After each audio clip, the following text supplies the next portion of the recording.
परमेश्वर अटନ୍ତି।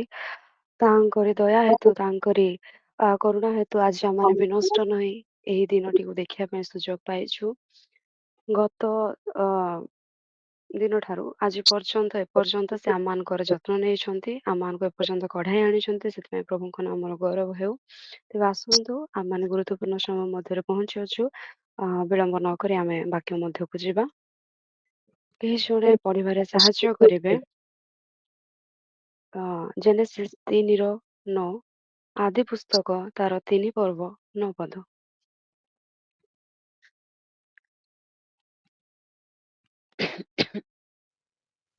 ତହିଁରେ ସଦାପ୍ରଭୁ ପରମେଶ୍ୱର ଆଦମଙ୍କୁ ଡାକି କହିଲେ, ତୁମେ କେଉଁଠାରେ? ଥ୍ୟାଙ୍କ ୟୁ ସିଷ୍ଟର, ସୁନ୍ଦର ଭାବେ ପ୍ରେୟାର ପଢ଼ିଥିବା ହେତୁ ପ୍ରଭୁ ଆପଣଙ୍କୁ ଆଶୀର୍ବାଦ କରନ୍ତୁ। ଏଠାରେ ଲେଖାଯାଏ, ତହିଁରେ ସଦାପ୍ରଭୁ ପରମେଶ୍ୱର ଆଦମଙ୍କୁ ଡାକି କହିଲେ, ତୁମେ କେଉଁଠାରେ? ଦେଖନ୍ତୁ ମୋ ପ୍ରିୟମାନେ, ଯେତେବେଳେ ଆଦମ, ଆମେ ଜାଣିଛୁ ଆଦମ ଆଉ ହବାଙ୍କୁ ପ୍ରଭୁ ଏଦେନ ଉଦ୍ୟାନ ମଧ୍ୟରେ ରଖିଥିଲେ। ଆଉ ଯେଉଁ ଫଳ ତାଙ୍କୁ ଖାଇବାକୁ ସେ ମନା କରିଥିଲେ, ସର୍ପର କଥାରେ ପଡ଼ି ହବା ସେହି ଫଳକୁ ଖାଇବା ସହିତ ତାଙ୍କ ସ୍ୱାମୀକୁ ମଧ୍ୟ ଖାଇବା ପାଇଁ ଦେଇଅଛନ୍ତି। ଯେତେବେଳେ ସେମାନେ ସେହି ଫଳକୁ ଖାଉଅଛନ୍ତି, ସେତେବେଳେ ସେମାନେ ନିଜର ଉଲ୍ଲଙ୍ଘତାର ବୋଧ ପାଉଛନ୍ତି। ଆଉ ସେମାନେ ଯେତେବେଳେ ସେ ଉଲ୍ଲଙ୍ଘ ରହୁଅଛନ୍ତି, ତ ସେତେବେଳେ ସେମାନେ କଣ କରୁଛନ୍ତି, ଆମେ ସମସ୍ତ ବିଷୟ ଜାଣିଛୁ। ଡିମିରି ବୃକ୍ଷର ପତ୍ର ନେଇକି ସେମାନେ ଘାଗରା ବନାଉଛନ୍ତି। ଆଉ ସେମାନେ ପରମେଶ୍ୱରଙ୍କ ଠାରୁ ଲୁଚିକି ଅଛନ୍ତି। ଯେତେବେଳେ ପ୍ରଭୁ ସନ୍ଧ୍ୟା ସମୟରେ, ଦିନାବସାନ ସମୟରେ ତାଙ୍କ ସହିତ ସହଭାଗିତା କରିବା ନିମନ୍ତେ, ତାଙ୍କ ସହିତ ସାକ୍ଷାତ କରିବା ନିମନ୍ତେ ଯେତେବେଳେ ସେ ଉଦ୍ୟାନ ମଧ୍ୟକୁ ଆସୁଅଛନ୍ତି, ସେତେବେଳେ ସେ ପଚାରୁଅଛନ୍ତି, ସେ ଆଦମକୁ ଡାକି କହୁଅଛନ୍ତି, ତୁମ୍ଭେ କେଉଁଠାରେ? ପ୍ରେଜ୍ ଦ ଲର୍ଡ। ପ୍ରଭୁ କେତେ ସୁନ୍ଦର ଭାବରେ ତାଙ୍କୁ ଡାକୁଛନ୍ତି। ସଦାପ୍ରଭୁ ପରମେଶ୍ୱର ଆଦମଙ୍କୁ ଡାକି କହିଲେ, ତୁମ୍ଭେ କେଉଁଠାରେ? କିନ୍ତୁ ଆଦମଙ୍କ ଠାରୁ ଉତ୍ତର କଣ ଆସୁଅଛି ମୋ ପ୍ରିୟମାନେ? ସେ କହୁଛନ୍ତି 10 ପଦରେ, ସେ ଉତ୍ତର କଲେ, ମୁଁ ଉଦ୍ୟାନ ମଧ୍ୟରେ ତୁମ୍ଭ ରବ ଶୁଣି ଆପଣା ଉଲ୍ଲଙ୍ଘତା ସକାଶେ ଭୀତ ହୋଇ ଲୁଚିଲି ବୋଲି ସେ କୁହନ୍ତି।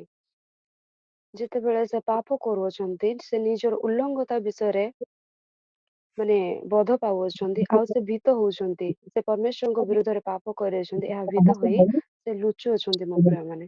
ଆଉ ସେ କେଉଁଠି ଲୁଚୁଅଛନ୍ତି? ପ୍ରଥମ ବିଷୟ ଆଜି ଆମମାନେ ଦେଖିବା ଯେ ପରମେଶ୍ୱର ଯେତେବେଳେ ଆଦମଙ୍କୁ ପଚାରୁଅଛନ୍ତି, ତୁମେ କେଉଁଠାରେ, ସେ କେଉଁଠାରେ ଲୁଚୁଅଛନ୍ତି। ଆଜିର ଟପିକ ଆପଣ ମାନେ ଲେଖିପାରିବେ, ଆଦମ ତୁମେ କେଉଁଠାରେ? Adam where are you? ଯଦି ଆପଣ ମାନେ ଟପିକ ଲେଖିବାକୁ ଚାହୁଁଛନ୍ତି, ଲେଖିପାରିବେ, ଆଦମ ତୁମେ କେଉଁଠାରେ। ଯେତେବେଳେ ଆମେ ସେହି 8 ପଦଟିକୁ ଦେଖୁଛୁ, ସେଠାରେ ଲେଖାଯାଏ ଦ୍ୱିତୀୟ ଅଂଶରେ, ଆଦମ ଓ ତାଙ୍କର ଭାର୍ଯ୍ୟା ସଦାପ୍ରଭୁ ପରମେଶ୍ୱରଙ୍କ ଛାମୁରୁ ଉଦ୍ୟାନସ୍ଥ ବୃକ୍ଷଗଣ ମଧ୍ୟରେ ଲୁଚିଲେ ମୋ ପ୍ରିୟମାନେ। ଏଠାରେ ଲେଖାଯାଏ, ସେମାନେ ଉଦ୍ୟାନସ୍ଥ ବୃକ୍ଷଗଣ ମଧ୍ୟରେ ଲୁଚିଲେ। ପ୍ରଥମ ବିଷୟ ଆଜି ଆମେ ଦେଖିବା, ବୃକ୍ଷଗଣ ବା ସେହି ବୁଦା ମଧ୍ୟରେ ଆଦମ। ପ୍ରଥମ ବିଷୟ, ବୃକ୍ଷଗଣ ମଧ୍ୟରେ ଆଦମ। ପରମେଶ୍ୱର ତ ତାଙ୍କୁ କେତେ ସୁନ୍ଦର ଗୋଟେ ଉଦ୍ୟାନ ଦେଇଥିଲେ, ସେଠାରେ ରହିବା ନିମନ୍ତେ, ସେଠାରେ ସମସ୍ତ ବିଷୟକୁ ଉପଭୋଗ କରିବା ନିମନ୍ତେ, କର୍ତ୍ତୃତ୍ୱ କରିବା ନିମନ୍ତେ। କିନ୍ତୁ ତାଙ୍କ ପାପ ତାଙ୍କ ଠାରୁ ସେ ସମସ୍ତ ବିଷୟ ଛଡେଇ ନେଇଗଲା। ଆଉ ସେ କଣ କରୁଛନ୍ତି, ଯେତେବେଳେ ସେ ଲଜ୍ଜା ଅନୁଭବ କରୁଛନ୍ତି, ଯେତେବେଳେ ସେ ଭୀତ ହେଉଅଛନ୍ତି, ସେ କଣ କରୁଛନ୍ତି ନା, ସେଇ ଉଦ୍ୟାନ ମଧ୍ୟରେ ଥିବା ସେଇ ବୃକ୍ଷଗଣ ମଧ୍ୟରେ ସେ ଲୁଚୁ ଅଛନ୍ତି। ଆମେ ଜାଣୁ ଆଦମଙ୍କର ପାପ ସକାଶୁ ଭୂମି ଅଭିଶପ୍ତ ହେଲା। ତେଣୁ ଆମେ ଗତ ଦିନ ମାନଙ୍କରେ ଦେଖିଅଛୁ, ଯୋଉମାନେ ବି ଫୁଲବାଣୀରେ ଥିଲେ କିମ୍ବା ଫୁଲବାଣୀର ଗୁଗୁଲ ମିଟରେ ଜଏନ କରିଥିବେ, ପ୍ରଭୁଙ୍କ ଦାସ ସୁନ୍ଦର ଭାବରେ 4 ପ୍ରକାର ଭୂମି ବିଷୟରେ ମଧ୍ୟ ବାକ୍ୟ ଦେଇ ସାରିଅଛନ୍ତି। ଯଦି ଆମେ ଦେଖୁ 4 ପ୍ରକାର ଭୂମି ବିଷୟରେ ଆମମାନଙ୍କ ପବିତ୍ର ଶାସ୍ତ୍ର ବାଇବେଲ ଆମମାନଙ୍କୁ ଅଧିକ ମଧ୍ୟ ଥାଇପାରେ, କିନ୍ତୁ ଆମେ 4 ପ୍ରକାର ଭୂମି ବିଷୟରେ ଶିକ୍ଷା କରିଥିଲୁ। ଯେ ମାଥ୍ୟୁ ପୁସ୍ତକ ଯେତେବେଳେ ଆପଣ ମାନେ ଦେଖନ୍ତି 13 ଅଧ୍ୟାୟରେ, ସେଠି ବୁଣାଣିର ଦୃଷ୍ଟାନ୍ତ ଆମେ ଦେଖିବାକୁ ପାଉ, ଯୋଉଠି କି 4 ପ୍ରକାର ଭୂମିର ବିଷୟ ଲେଖାଯାଏ। ପଥୁରିଆ ଭୂମି, କଣ୍ଟା ଗଛରେ ପୂର୍ଣ୍ଣ ଥିବା ଭୂମି, ପୁଣି ବାଟ ପାଖ ଭୂମି, ପୁଣି ଉତ୍ତମ ଭୂମି ଆମେ ଦେଖିବାକୁ ପାଉ। ତେବେ ମୋର କହିବାର ବିଷୟ ହଉଛି, ମୋ କହିବାର ତାତ୍ପର୍ଯ୍ୟ ହଉଛି, ଯେତେବେଳେ ଆଦମ ପାପ କରୁଅଛନ୍ତି, ତାଙ୍କ ସକାଶୁ ଭୂମି ମଧ୍ୟ ଅଭିଶାପ ପାଉଅଛି। ଆଉ ସେହି ଉତ୍ତମ ଭୂମିରେ ଯେତେବେଳେ ସେଇ ଅଭିଶାପ ପାଉଅଛି, ସେତେବେଳେ ସେ ଅଭିଶପ୍ତ ହେଉଛି, ସେତେବେଳେ ସେ ଉତ୍ତମ ଭୂମିରେ କଣ୍ଟା ଗଛ ବା ଗୋଖରା ଗଛ ଜାତ ହେଉଛନ୍ତି। ଯଦି ଆପଣମାନେ ଦେଖିବେ ସେଇ ଆଦି ପୁସ୍ତକ 3:18 ପଦ, ସେଠାରେ ଲେଖାଯାଏ, ତହିଁରେ କଣ୍ଟା ଓ ଗୋଖରା ଗଛ ଜାତ ହେଲେ ପୁଣି ତୁମ୍ଭେ କ୍ଷେତ୍ରର ଶାକ ଭୋଜନ କରିବ। ତା ଉପର ପଦରେ 17 ପଦରେ ଦେଖୁ ଆମେ ଶେଷ ଅଂଶରେ, ଏଣୁ ତୁମ୍ଭ ସକାଶୁ ଭୂମି ଶାପଗ୍ରସ୍ତ ହେଲା, ତୁମ୍ଭେ ଯାବଜୀବନ କ୍ଲେଶରେ ତହିଁରୁ ଭକ୍ଷ୍ୟ ପାଇବ ବୋଲି ଲେଖାଯାଏ। ପ୍ରଭୁ ଆଜି ଆମମାନଙ୍କୁ ବୁଝିବା ପାଇଁ ସାହାଯ୍ୟ କରନ୍ତୁ ମୋ ପ୍ରିୟମାନେ। ଯେତେବେଳେ ଆମେ ଦେଖୁଛୁ ସେହି ଆଦମଙ୍କ ପାପ ସକାଶୁ ଯେତେବେଳେ ଭୂମି ଅଭିଶପ୍ତ ହଉଛି, ଆଉ ସେ ଭୂମି ମଧ୍ୟରୁ କଣ୍ଟା ଗଛ ଜାତ ହଉଛି, ଗୋଖରା ଗଛ ଜାତ ହଉଛି, ଆଉ ଲେଖାଯାଏ ଯେ ତୁମ୍ଭେ ଯାବଜୀବନ କ୍ଲେଶରେ ତହିଁରୁ ଭକ୍ଷ୍ୟ ପାଇବ ବୋଲି ଲେଖାଯାଏ ମୋ ପ୍ରିୟମାନେ। ଆମମାନେ ଦେଖୁଛୁ ଯେତେବେଳେ ସେ ପାପ କରୁଛନ୍ତି, ସେ ବୃକ୍ଷଗଣ ମଧ୍ୟରେ ଲୁଚୁଅଛନ୍ତି। ସେ ବୃକ୍ଷଗଣ କାହାକୁ ବୁଝାଏ? ସେ ବୃକ୍ଷ ବା ବୁଦା ଗୁଡିକ ଗୋଟେ ଝାଟି ମାଟି, ଯେତେବେଳେ ବୁଦା ଶୁଖିଯାଏ, ଆପଣ ମାନେ ଦେଖିଥିବେ ଯାହାଙ୍କ ଘରେ ଗାର୍ଡେନ ଥିବ ବା ଜଙ୍ଗଲରେ ହଉ କୋଉଠି ବି ଆମେ ଦେଖିଥାଉ, ଯେତେବେଳେ ଗୋଟେ ଗଛ ଶୁଖି ଯାଉଛି ସେ ଗୋଟେ ଝାଟିରେ ପରିଣତ ହେଇଯାଉଛି, ଗୋଟେ ଝାଡିରେ ପରିଣତ ହେଇଯାଉଛି। ଆଉ ସେଇ ଭିତରେ ଯଦି କୌଣସି ବିଷୟ ରଖାଯାଏ କିମ୍ବା ଆମେ ତହି ମଧ୍ୟ ଦେଇ ଯେତେବେଳେ ଯାଉ, ଯଦି ତାହା ଆମମାନଙ୍କ ହାତରେ କିମ୍ବା ଦେହରେ ଲାଗିଯାଏ, ଆମମାନଙ୍କୁ କଷ୍ଟ ହୁଏ। କାହିଁକି ନା ତାହା ଏକ ଉଁ କଷ୍ଟ ଜାତୀୟ କଣ୍ଟା ଜାତୀୟ ଗଛ ଆମମାନଙ୍କୁ କଷ୍ଟ ଦିଏ। ଯେତେବେଳେ ସେ ବୁଦା ଶୁଖି ଯାଉଛି, ଆମେ ଯଦି ଦେଖୁଛୁ ଆଦମ ତହି ମଧ୍ୟରେ ଅଛନ୍ତି। ଆଉ ଯଦି ଆମେ ଦେଖିବା ସେଇ କଣ୍ଟାପୂର୍ଣ୍ଣ ଭୂମି ବା ସେଇ କଣ୍ଟା ଗଛ କାହାକୁ ବୁଝାଏ? ସେଇ କଣ୍ଟା ଗଛ ମଧ୍ୟରେ ଆଦମ ଅଛନ୍ତି। ଆମେ ଯଦି ଦେଖୁ ସେଇ କଣ୍ଟାପୂର୍ଣ୍ଣ ଭୂମି ବା ଗଛ କଷ୍ଟକୁ ବୁଝାଏ। ଯେତେବେଳେ ମୁଁ କହିଲି ଝାଡିକୁ ବୁଝାଏ ବା ସେ ବୁଦାକୁ ବୁଝାଏ, ଯେତେବେଳେ କଷ୍ଟ ଆମମାନଙ୍କୁ ହଉଛି, ତେବେ ଆଦମକୁ ମଧ୍ୟ କଷ୍ଟ ହେଇଥିବ। ତାହା କଷ୍ଟକୁ ବୁଝାଏ। କାହିଁକି ନା ଲେଖାଯାଏ, ତୁମେ ଯାବଜୀବନ କ୍ଲେଶରେ ତହିଁରୁ ଭକ୍ଷ୍ୟ ପାଇବ। ସେ ତା ପୂର୍ବରୁ ଯେତେବେଳେ ପାପ କରିନଥିଲେ, ପାପ କରିବା ପୂର୍ବରୁ ସେ ପରମେଶ୍ୱରଙ୍କ ସହିତ ଗୋଟେ ଗୌରବମୟ ଜୀବନ ଯାପନ କରୁଥିଲେ। ତାଙ୍କ ଜୀବନରେ କଷ୍ଟ ହିଁ ନଥିଲା। ପରମେଶ୍ୱରଙ୍କ ସହିତ କେତେ ଭଲରେ ସେ ରହୁଥିଲେ, ତାଙ୍କ ମାନେ ପତ୍ନୀଙ୍କ ସହିତ। କିନ୍ତୁ ଯେତେବେଳେ ସେ ପାପ ମଧ୍ୟକୁ ଆସୁଅଛନ୍ତି, ପାପ ମଧ୍ୟରେ ସେ ଯାଉଛନ୍ତି, ତାଙ୍କ ଜୀବନକୁ କଷ୍ଟ ପଳେଇ ଆସୁଛି। ଆଉ ସେ କଣ୍ଟାପୂର୍ଣ୍ଣ ଭୂମି ଯଦି ଆମେ ଦେଖୁ, ତାହା କାହାକୁ ବୁଝାଏ? ତାହା ସଂସାରକୁ ବୁଝାଏ ମୋ ପ୍ରିୟମାନେ। କାହିଁକି ନା ଯେତେବେଳେ ଆମେ ମାର୍ଥିୟ ପୁସ୍ତକରେ ଦେଖୁଛୁ, ସେହି ଯୋଉମାନେ ସେ ବାକ୍ୟକୁ ଗ୍ରହଣ କରିପାରନ୍ତି ନାହିଁ, ସେମାନେ ସାଂସାରିକ ବିଷୟରେ ଏତେ ଚାପି ହେଇକି ରହିଯାଆନ୍ତି, ଯେହେତୁ ସେମାନେ ମାନେ ପ୍ରଭୁଙ୍କ ବାକ୍ୟକୁ ଗ୍ରହଣ କରିପାରନ୍ତି ନାହିଁ। ତେବେ ଆମେ ଏଥିରୁ ଏହା ବୁଝୁଅଛୁ ଯେ ସେ କଣ୍ଟା ସଂସାରକୁ ବୁଝାଏ ବା ସଂସାରକୁ ଦର୍ଶାଏ। ତେବେ ଯେତେବେଳେ ଆଦମ ସେଇ ବୁଦା ବା ବୃକ୍ଷ ମଧ୍ୟରେ ନିଜକୁ ଲୁଚଉଅଛନ୍ତି, ସେ ସଂସାର ମଧ୍ୟରେ ନିଜକୁ ଲୁଚଉଅଛନ୍ତି। ଆଉ ଯେଉଁଠି ସେ ଲୁଚୁଅଛନ୍ତି, ସେହି ସ୍ଥାନ କଣ୍ଟାମୟ ସ୍ଥାନରେ ପରିଣତ ହେଇଯାଉଛି ବା କଷ୍ଟମୟ ସ୍ଥାନରେ ପରିଣତ ହେଇଯାଉଛି। ସେ ସାଂସାରିକ ହେଇଯାଉଛନ୍ତି। ଆପଣ ମାନେ ଜାଣନ୍ତି କି ପ୍ରଥମ ଜନ 2:15 ପଦରେ ଲେଖାଯାଏ ଯେ ସଂସାରକୁ ପ୍ରେମ କରେ, ପିତାଙ୍କ ପ୍ରେମ ତାହାଠାରେ ନାହିଁ। ମୁଁ ଏଥିପାଇଁ ପଢୁନି, ସମୟ ହେଇଯିବ, ସେଥିପାଇଁ ମୁଁ ଆପଣମାନଙ୍କୁ କେବଳ ରେଫରେନ୍ସ କହୁଛି, ଆପଣମାନେ ପଛରେ ପଢିପାରିବେ। ପ୍ରଥମ ଜହନ 2:15 ପଦରେ ଲେଖାଯାଏ ଯେ ସଂସାରକୁ ପ୍ରେମ କରେ, ପିତାଙ୍କ ପ୍ରେମ ତାହାଠାରେ ନାହିଁ। ଯେତେବେଳେ ସେଇ ସାଂସାରିକ ବିଷୟ ଯେତେବେଳେ ଆଦମ ମନୋନୀତ କରୁଅଛନ୍ତି, ତାହାଙ୍କ ପ୍ରେମ ପିତାଙ୍କ ପ୍ରେମ ତାହାଠାରୁ ଦୂରେଇ ଯାଉଛି ମୋ ପ୍ରିୟମାନେ। କାରଣ ଗୋଟିଏ ମନୁଷ୍ୟ କେବେ ବି ଦୁଇ ପ୍ରଭୁଙ୍କର ଦାସ ହୋଇପାରେ ନାହିଁ। ଗୋଟେ ମନୁଷ୍ୟ କେବେ ମଧ୍ୟ ଦୁଇ ପ୍ରଭୁଙ୍କର ଦାସ ହେଇପାରେ ନାହିଁ। କେବେ ମଧ୍ୟ ସେ ମାନେ ପରମେଶ୍ୱରଙ୍କୁ ପ୍ରେମ କରିବା ସହିତ ସଂସାରକୁ ପ୍ରେମ କରିପାରିବ ନାହିଁ। ଯଦି ସେ ସଂସାରକୁ ପ୍ରେମ କରୁଛି, ତାହେଲେ ସେ ଈଶ୍ୱରଙ୍କୁ କେବେ ପ୍ରେମ କରିପାରିବ ନାହିଁ। ଯେତେବେଳେ ଆଦମ ସାଂସାରିକ ହେଉଅଛନ୍ତି, ସେତେବେଳେ ତାଙ୍କ ପିତାଙ୍କ ପ୍ରେମ ତାହାଠାରୁ ଦୂରେଇ ଯାଉଛି। ଆମମାନଙ୍କୁ ଏହା ବୁଝିବାକୁ ହେବ।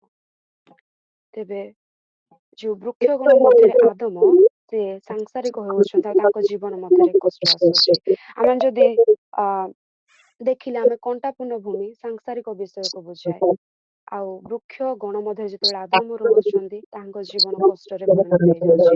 ଆମେ ତୃତୀୟ ବିଷୟ ଦେଖୁ ଯେ ଯେତେବେଳେ ନିଜ ଲୋକମାନଙ୍କୁ ସଦାପ୍ରଭୁ ପରମେଶ୍ୱର କଷ୍ଟରେ ଦେଖୁଅଛନ୍ତି, ଦୁଃଖରେ ଦେଖୁଅଛନ୍ତି, ସେ ନିଜକୁ ମାନେ ରୋକି ପାରୁନାହାନ୍ତି, ସେମାନଙ୍କୁ ସେ ଉଦ୍ଧାର କରିବା ନିମନ୍ତେ ସେ ଓହ୍ଲେଇ ଆସୁଅଛନ୍ତି। ଯଦି ଆମେ ଦେଖୁ ସେହି ଯାତ୍ରା ପୁସ୍ତକ 3 ପର୍ବ 2 ପଦ ଟିକେ ପଢିବା ଆମେ।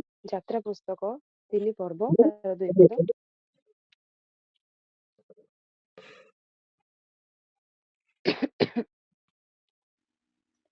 3.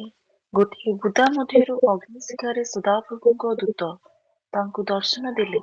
ତହୁଁ ସେ ଅନାଇଲେ, ଆଉ ଦେଖ, ବୁଦା ଅଗ୍ନିରେ ପ୍ରଜ୍ୱଳିତ ହେଉଅଛି, ତଥାପି ବୁଦା ନଷ୍ଟ ହେଉନାହିଁ। ପ୍ରେଜା ପ୍ରଭୁ ଆମମାନଙ୍କୁ ଅନୁଗ୍ରହ କରନ୍ତୁ ମୋ ପ୍ରିୟ ମାନେ। ଆମେ ପ୍ରଥମ ବିଷୟ ଦେଖୁଥିଲେ ଯେ ବୁଦା ମଧ୍ୟରେ ଆଦମ ରହିଅଛନ୍ତି, ଆଉ ସେକେଣ୍ଡ ବିଷୟ ଆମେ ଦେଖୁଅଛୁ ବୁଦା ମଧ୍ୟରେ ସଦାପ୍ରଭୁ ପରମେଶ୍ୱର ଅଛନ୍ତି। ସେହି ଯେତେବେଳେ ବୁଦା କଷ୍ଟକୁ ବୁଝାଏ, ବୁଦା କଣ କରେ ନା କଷ୍ଟକୁ ବୁଝାଏ ବୋଲି ଆମେ ଦେଖୁଥିଲୁ। ଆମମାନଙ୍କର ପରମେଶ୍ୱର ସ୍ୱର୍ଗର ପରମେଶ୍ୱର ଅଟନ୍ତି। ଯେତେବେଳେ ସେ ଆପଣ ଲୋକମାନଙ୍କୁ କଷ୍ଟରେ ଦେଖୁଅଛନ୍ତି, ଦୁଃଖରେ ଦେଖୁଅଛନ୍ତି, ବନ୍ଦୀ ଅବସ୍ଥାରେ ଦେଖୁଅଛନ୍ତି, ସେ ନିଜକୁ ମଧ୍ୟ ସେ କଷ୍ଟ ମଧ୍ୟକୁ ଓହ୍ଲାଇ ଆଣୁଛନ୍ତି। ପରମେଶ୍ୱର ବୁଦା ମଧ୍ୟରୁ ଆମମାନେ ଯଦି ଦେଖିବା ସେହି ଅ ଉଁ ଯାତ୍ରା ପୁସ୍ତକ ତାର 3 ପର୍ବର ସେଇ ତଳ ଅଂଶ ଯଦି ଆମେ 3ରୁ ତଳ ଅଂଶ ସବୁ ଦେଖୁଛୁ ଯେ ପରମେଶ୍ୱର ବୁଦା ମଧ୍ୟରୁ କାହାକୁ ଡାକୁଅଛନ୍ତି? ମୂଷାଙ୍କୁ ଡାକୁଅଛନ୍ତି। ହେ ମୂଷା ତହିଁରେ ସେ କହିଲେ, ଏହି ଦେଖନ୍ତୁ ମୁଁ ଉପସ୍ଥିତ ଅଛି। ଯେତେବେଳେ ଆମେ ପ୍ରଥମ ବିଷୟ ଦେଖୁଥିଲେ ଯେ ଆଦମଙ୍କୁ ସେ ପଚାରୁଅଛନ୍ତି ଯେ ତୁମେ କେଉଁଠାରେ? ସେତେବେଳେ ସେ ନିଜର ପାପକୁ ସ୍ୱୀକାର ମଧ୍ୟ କରିପାରିଥାନ୍ତେ। ସେ କହିପାରିଥାନ୍ତେ, ପ୍ରଭୁ ମୁଁ ପାପ କରିଅଛି, ମୁଁ ଭୁଲ କରିଅଛି, ତୁମେ ଯେଉଁ ବିଷୟ ମତେ ମନା କରିଥିଲ ମୁଁ ତାହା ଖାଇଅଛି। ସେ କହିଥିଲେ କଣ ଆମମାନଙ୍କ ପରମେଶ୍ୱର ତାଙ୍କୁ କ୍ଷମା କରିନଥାନ୍ତେ? କିନ୍ତୁ ତାହା ପ୍ରତିବଦଳରେ ସେ ଚୁଜ୍ କଲେ ଲୁଚିବା ନିମନ୍ତେ। ପ୍ରଭୁଙ୍କ ଠାରୁ ଭୟ କରିକି ସେ ଲୁଚିଲେ। ଆଉ ସେ ଆପଣା ସ୍ତ୍ରୀକୁ ମଧ୍ୟ ଦୋଷ ଦଉଅଛନ୍ତି ଯେ ତୁମେ ଯେଉଁ ସ୍ତ୍ରୀକୁ ମତେ ଦେଇଛ ସିଏ ମତେ ଏଇ ଖାଇବାକୁ ମାନେ ଏଇ ଫଳଟି ଖାଇବାକୁ ଦେଲା ବୋଲି। କିନ୍ତୁ ଏଠାରେ ଦେଖନ୍ତୁ ମୂଷା କହୁଅଛନ୍ତି, ଯେତେବେଳେ ପରମେଶ୍ୱର ମୂଷାଙ୍କୁ ମଧ୍ୟ ଡାକୁଅଛନ୍ତି, ହେ ମୂଷା ତହିଁରେ ସେ କହୁଛନ୍ତି ଚାରିପଦରେ, ଏହି ଦେଖନ୍ତୁ ମୁଁ ଉପସ୍ଥିତ ଅଛି। ପ୍ରେଜ ଦ ଲର୍ଡ। ପ୍ରଭୁ ଅନୁଗ୍ରହ କରନ୍ତୁ ମୋ ପ୍ରିୟ ମାନେ। ଏହି ଯୋଉ ଆମମାନେ ଦେଖୁଅଛୁ ମୂଷାଙ୍କୁ, ଏହା ଗୋଟେ ମଣ୍ଡଳୀକୁ ସୂଚିତ କରେ। ପ୍ରଭୁ ଆମମାନଙ୍କୁ ଅନୁଗ୍ରହ କରନ୍ତୁ ଯେ ପ୍ରଭୁ ତାଙ୍କୁ ଯେତେବେଳେ ଡାକୁଅଛନ୍ତି ସେତେବେଳେ ସେ କହୁଅଛନ୍ତି ମୁଁ ଉପସ୍ଥିତ ଅଛି। ପ୍ରେଜ୍। ପୁଣି 5 ପଦରେ ସେ କହୁଅଛନ୍ତି ସେହି ଯାତ୍ରା ପୁସ୍ତକ 3 ପର୍ବ 5 ପଦରେ, ତହୁଁ ସେ କହିଲେ, ତୁମ୍ଭେ ଏ ସ୍ଥାନର ନିକଟବର୍ତ୍ତୀ ହୁଅ ନାହିଁ, ତୁମ୍ଭ ପାଦରୁ ପାଦୁକା କାଢ, କାରଣ ତୁମ୍ଭେ ଯେଉଁ ସ୍ଥାନରେ ଛିଡା ହେଉଅଛ ତାହା ପବିତ୍ର ଭୂମି। ପ୍ରଭୁ ଯେତେବେଳେ ତାହାଙ୍କୁ ଦର୍ଶନ ମାଧ୍ୟମରେ ଦେଖଉଛନ୍ତି, ସେ ବୁଦା ମଧ୍ୟରେ ନିଜକୁ ଦେଖଉଛନ୍ତି, ସେତେବେଳେ ସେ ମୂଷା ଯେତେବେଳେ ନିକଟବର୍ତ୍ତୀ ହଉଛନ୍ତି, ସେ ମଧ୍ୟରେ କଣ ଅଛି ସେ ଦେଖିବା ନିମନ୍ତେ ପ୍ରଭୁ ସେତେବେଳେ ତାକୁ କହୁଛନ୍ତି ଯେ ତୁମେ ଯେଉଁ ସ୍ଥାନ ଠିଆ ହେଇଛ ତାହା ପବିତ୍ର ଭୂମି ଅଟେ, ତୁମେ ଆପଣା ପାଦରୁ ପାଦୁକା କାଢ। ଆଉ ଠିକ ସେହିପରି ମୂଷା ମଧ୍ୟ କରୁଅଛନ୍ତି। ଆଜି ମଣ୍ଡଳୀ କି ପ୍ରସ୍ତୁତ ଅଛି ମୂଷା ଯୋଉଭଳି କାର୍ଯ୍ୟ କଲେ, ମୂଷା ପାଦରୁ ପାଦୁକା କାଢି ତାଙ୍କ ନିକଟବର୍ତ୍ତୀ ହେଲେ ମୋ ପ୍ରିୟ ମାନେ। ଆଜି ଆମେ କି ପ୍ରସ୍ତୁତ ଅଛୁ ସେ ପାଦରୁ ସେ ପାଦୁକାକୁ କାଢିବା ନିମନ୍ତେ, ଆପଣା ପାପରୁ ବାହାରିବା ନିମନ୍ତେ। ପାଦରୁ ପାଦୁକା କାଢିବାର ଅର୍ଥ ହଉଛି ଆପଣର ସମସ୍ତ ପାପକୁ ପରିତ୍ୟାଗ କରି ଆମେ ପରମେଶ୍ୱରଙ୍କ ସହିତ ମିଳିତ ହେଇଯିବା ମୋ ପ୍ରିୟ ମାନେ। ପ୍ରଭୁ ଆଜି ସେହା ହିଁ ଆମମାନଙ୍କୁ କହିବା ପାଇଁ ଚାହାନ୍ତି। ଯଦି ଆଜି ଆମମାନଙ୍କ ଜୀବନରେ ପାପ ରହିଅଛି, ତାହେଲେ ସେଠାରୁ ଆମେ ବାହାରିକି ପ୍ରଭୁଙ୍କ ଆମେ ଯେପରି ଏକୀଭୂତ ହେଇପାରୁ, ତାଙ୍କ ସହିତ ମିଳିତ ହେଇପାରୁ, ତାଙ୍କ ସହିତ ତାହାଙ୍କ ଠାରେ ଆମେ ବାସ କରିପାରୁ, କାରଣ ସେ ଆମମାନଙ୍କ ଠାରେ ବାସ କରିବା ପାଇଁ ଚାହାନ୍ତି। ଯୋଉମାନେ ତାହାଙ୍କ ନିକଟକୁ ଯିବେ ସେ ତାହାଙ୍କ ନିକଟକୁ ଆସିବେ। ପ୍ରଭୁ ଆମମାନଙ୍କୁ ଅନୁଗ୍ରହ କରନ୍ତୁ ଯେ ପ୍ରଭୁଙ୍କ ଦାସ ସୁନ୍ଦର ଭାବରେ ମଧ୍ୟ ଆମମାନଙ୍କୁ ପୂର୍ବ ମାନେ ମେସେଜ ଗୁଡିକରେ ଶୁଣେଇ ଅଛନ୍ତି, ବୁଝେଇ ଅଛନ୍ତି ଥିଓଫାନି ବିଷୟରେ। ପ୍ରଭୁଙ୍କ ସହିତ ଆମମାନେ ଯେତେବେଳେ ମିଳିତ ହେଉଛୁ ତାହା ହିଁ ଥିଓଫାନି ଅଟେ ମୋ ପ୍ରିୟ ମାନେ। ତାହାଙ୍କ ସହିତ ଏକତ୍ର ହେବା, ତାଙ୍କ ସହିତ ଏକୀଭୂତ ହେବା, ତାଙ୍କ ସହିତ ମିଳନ ହେବାକୁ ଥିଓଫାନି କୁହାଯାଏ। ପ୍ରଭୁ ଆମମାନଙ୍କୁ ସାହାଯ୍ୟ କରନ୍ତୁ। ସେ ମାନେ ଗୋଟେ ପାୱାରଫୁଲ ଏନକାଉଣ୍ଟର ସେ ମଧ୍ୟରେ ହଉଛି ମଶାଙ୍କ ସହିତ। ଆମେ ଯଦି ମଶାଙ୍କୁ ଏକ ମଣ୍ଡଳୀ ରୂପେ ନେଉ, ତାହା ମଣ୍ଡଳୀ ସହିତ ସେ ସାକ୍ଷାତ କରିବା ପାଇଁ ଆସିଥିଲେ। ନିଜକୁ କଷ୍ଟ ମଧ୍ୟରେ ରଖିକି ମଧ୍ୟ ପ୍ରଭୁ ତାଙ୍କ ଲୋକମାନଙ୍କ ସହିତ ସାକ୍ଷାତ କରିବା ପାଇଁ ଆସିଥିଲେ। ଆଜି ଆମେ ନିଜକୁ ପ୍ରସ୍ତୁତ କରୁ କି ପ୍ରଭୁଙ୍କ ନିକଟକୁ ଆମେ ଯିବା ପାଇଁ, ପ୍ରଭୁଙ୍କ ସହିତ ସେଇ ଥିଓଫାନିରେ ମିଳିତ ହେବା ନିମନ୍ତେ। ପ୍ରଭୁ ଏହା ହିଁ ଆଜି ଆମମାନଙ୍କ ଠାରୁ ଇଚ୍ଛା କରନ୍ତି। ନିଜର ସମସ୍ତ ସେଇ ପାଦରୁ ପାଦୁକାକୁ କାଢିକି ଆମେ ପ୍ରଭୁଙ୍କ ନିକଟବର୍ତ୍ତୀ ହେବା ମୋ ପ୍ରିୟ ମାନେ। ଯେପରି ପ୍ରଭୁ ନିଜେ ସେଇ ବୁଦା ମଧ୍ୟକୁ କଣ୍ଟା ମଧ୍ୟକୁ ଓହ୍ଲାଇ ଆସିଲେ ଆମମାନଙ୍କ ସହିତ ଭେଟିବା ନିମନ୍ତେ। ଆଜି ଆମେ କି ସେଇ ସଂସାରିକ ବିଷୟରୁ ନିଜକୁ ବାହାର କରି ପ୍ରଭୁଙ୍କ ସହିତ ମିଳିତ ହେବା ନିମନ୍ତେ ନିଜକୁ ପ୍ରସ୍ତୁତ କରିବା। ଆଜି ଆମେ ନିଜକୁ ସମୀକ୍ଷା କରିବା, ପ୍ରଭୁଙ୍କ ନିକଟବର୍ତ୍ତୀ ହେବା। ପୁଣି ଆମେ ଯଦି ତୃତୀୟ ବିଷୟ ଦେଖୁ, ଚତୁର୍ଥ ବିଷୟ, ଆମେ ପ୍ରଥମେ ଦେଖିଲେ ବୁଦା ମଧ୍ୟରେ ଆଦମ, ପୁଣି ସାଂସାରିକ ବିଷୟ ମଧ୍ୟରେ ଆଦମ ବା ସେଇ କଣ୍ଟାପୂର୍ଣ୍ଣ ଭୂମି ବା ସେଇ କଣ୍ଟା ଗଛ ମଧ୍ୟରେ ବୁଦା ମଧ୍ୟରେ ଆଦମ ରହିଥିଲେ। ପୁଣି ବୁଦା ମଧ୍ୟରେ ସଦାପ୍ରଭୁଙ୍କ ବିଷୟ ଆମେମାନେ ଦେଖିଲୁ। ଏବେ ଆମେମାନେ ଦେଖିବା ସେହି ବୁଦା ମଧ୍ୟରେ ବା ସେ ଝାଡ଼ି ମଧ୍ୟରେ ବୌଦ୍ଧ ଶୃଙ୍ଗ ମେଷ ରୂପୀ ଖ୍ରୀଷ୍ଟ। ଆପଣମାନେ ଜାଣନ୍ତି କି ଯେତେବେଳେ ଅବ୍ରାହମକୁ ପରମେଶ୍ୱର ଆପଣ ଏକମାତ୍ର ମାନେ ପୁତ୍ରଙ୍କୁ ଉତ୍ସର୍ଗ କରିବା ନିମନ୍ତେ କହୁଛନ୍ତି, ସେତେବେଳେ ସେ ରାଜି ହଉଛନ୍ତି।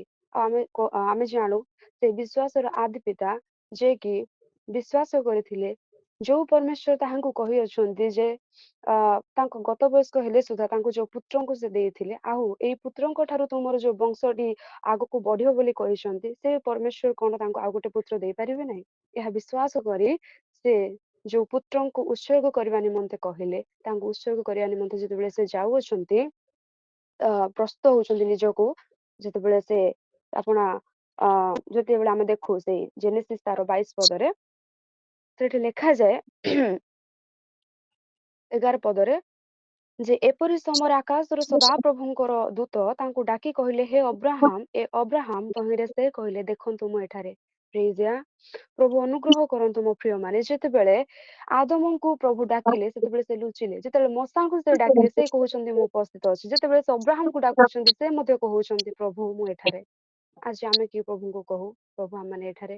ପ୍ରଭୁ ଅନୁଗ୍ରହ କରନ୍ତୁ। ଯେତେବେଳେ ସେ ବିଶ୍ୱାସ କରି ଆପଣ ଏକମାତ୍ର ପୁତ୍ରଙ୍କୁ ଉତ୍ସର୍ଗ କରିବା ନିମନ୍ତେ ଯାଉଅଛନ୍ତି, ପ୍ରଭୁ ତାଙ୍କୁ ଯୋଉ ପରୀକ୍ଷା କରୁଥିଲେ ସେଥିରେ ସେ ସଫଳ ହେଉଛନ୍ତି। ପୁଣି ପ୍ରଭୁ କହୁଛନ୍ତି ଯେ ଆମେ ଆମେ ତୁମର ଆମ ପ୍ରତି ଭୟ ଅଛି, ଏହା ମାନେ ଏବେ ବୁଝିଲୁ ବୋଲି ସେ କହୁଛନ୍ତି। ତାପରେ ଆମେ 13 ପଦରେ ଦେଖୁ, ସେତେବେଳେ ଅବ୍ରାହମ ନାଇଁ ଆପଣ ପଛଆଡ ବୁଦାର ଲତାରେ ବଧଶୃଙ୍ଗ ଗୋଟିଏ ମେଷ ଦେଖିଲେ, ତହିଁରେ ଅବ୍ରାହମ ଯାଇ ସେ ମେଷକୁ ଆଣି ଆପଣ ପୁତ୍ର ବଦଳରେ ତାକୁ ହୋମ ନିମନ୍ତେ ଉତ୍ସର୍ଗ କଲେ।